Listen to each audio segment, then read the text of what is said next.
Hi everyone, welcome back to the channel. I'm back in the studio again today with Emily, and you wouldn't even recognise her to look at her.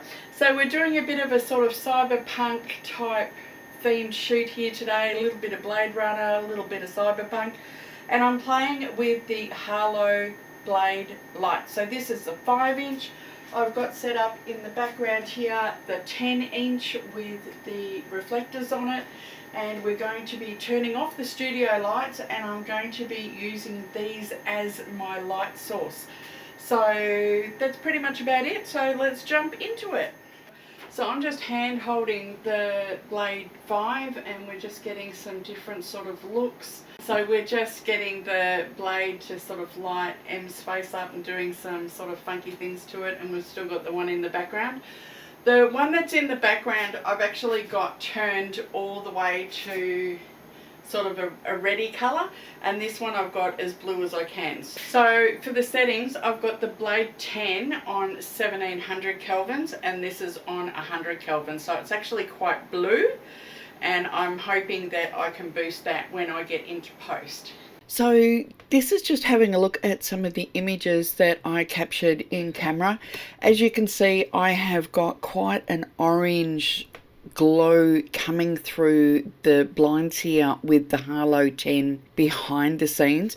I've got a little bit of a sort of blue light coming in just to light up her face, but the orange is really what's grabbing it. Just having a look at some of the others, I've still got that glow coming through from behind the blinds.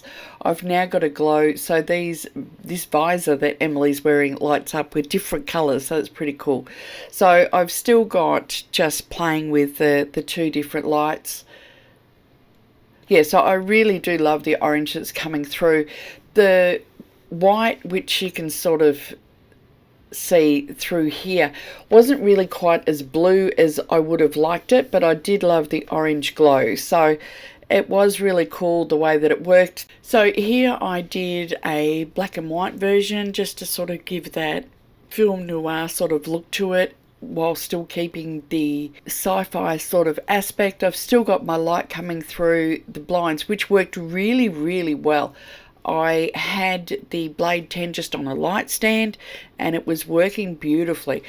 I think the little 5, which was kind of cool, it wasn't really giving me the punch that I was getting from the 10, although I mean it makes sense, the 10 is quite a much bigger light, but it was definitely giving me some really cool looks that we wanted for this sort of sci-fi inspired image. It's sort of, and this is why it sort of kind of reminded me of Blade Runner, because the gun's very sort of old school. It's not futuristic at all.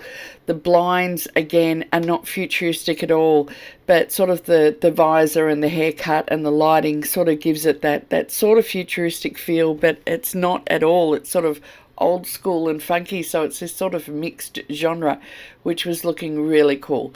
And I think the 5 was enough just to give me light into Emily's face so that I could focus on her eyes and give a little bit of structure to her face. So, and that was putting it behind. So you can see the light is sort of glowing off or reflecting off the gun here. So I've got the highlights behind M. It's giving this great sort of light radiating out onto the background. It looks really cool. This is just another close-up version. I had some flaring happening on the glasses. And then I went here for a cooler. We switched it over and went bluer. So I then added a bit more blue in post into my white balance and all the rest of it. So yeah, and here's just another shot. So switching the blade over to RGB mode, and there is an app that you can use, but I ended up just doing it on the little blade itself. You just have to sort of press the dial and play around with it.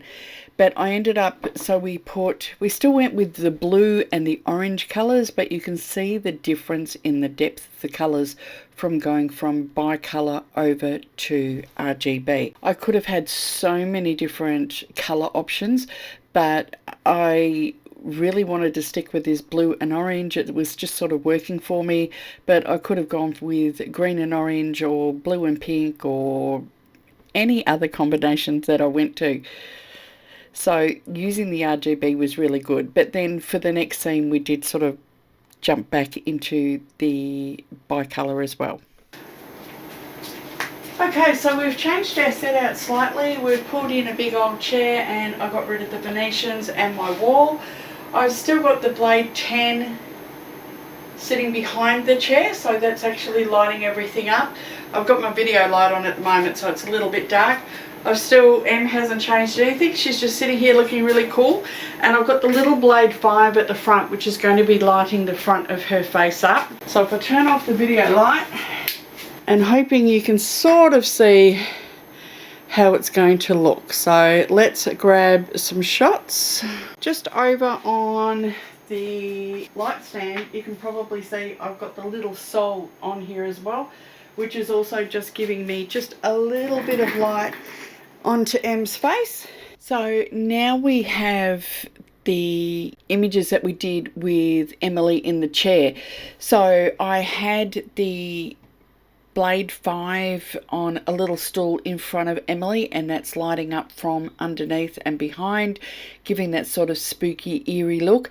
And it still looks really cool, and I could come in and I could do a colour effect in post, but I did like the way that the orange sort of lit the background up, and the front light is just giving loads and loads of light into Emily's face. So that was pretty cool. I did really like, they were simple to use. You just turn them on, dial it up. Really simple, easy to use. They sit on a light stand. They were loads of fun to play with in this shoot. So this was just another close-up. This visor, which you can change the coloured LED lights on it, was a really cool feature that we used in this shoot. So between having that and the Harlowe lights and all the rest of it, it was fabulous, and the shoot was just so much fun. Just to finish off, here was just another couple of images in the chair. We switched over to the RGB again. These are completely unedited, so I had the blue in the background and I had orange in the foreground, or sort of reddy orange in the foreground. You could really jump between using bicolour, so if you just wanted to change the white balance of the images, or if you really want to throw some artistic touches and throwing in RGB and selecting whatever colours you want. So many options that you can choose from. The fact that they're all magnetic as well and come with those little sort of like reflector blocker light things that they come with is absolutely fabulous. So I loved using the Harlowe blades. I thought they were fabulous. It comes in a 10, a 5, and then there's a kit that's got both of them in it, and that was what I was trialing today. So this is the little Blade 5. The 10 is quite a bit bigger, but I just thought I would share this with you. And you just press it on, turn the dial, and I'm going to be blinded in a second. And that's it there. So you can dial it up, dial it down. If you hold the little button, you can change it so that it is different colors, and you can dial through there. So that's the little blade. So thanks for watching. I hope you enjoyed this video, and I will put some links for the products below, and I will see you next time on the YouTube channel. Bye.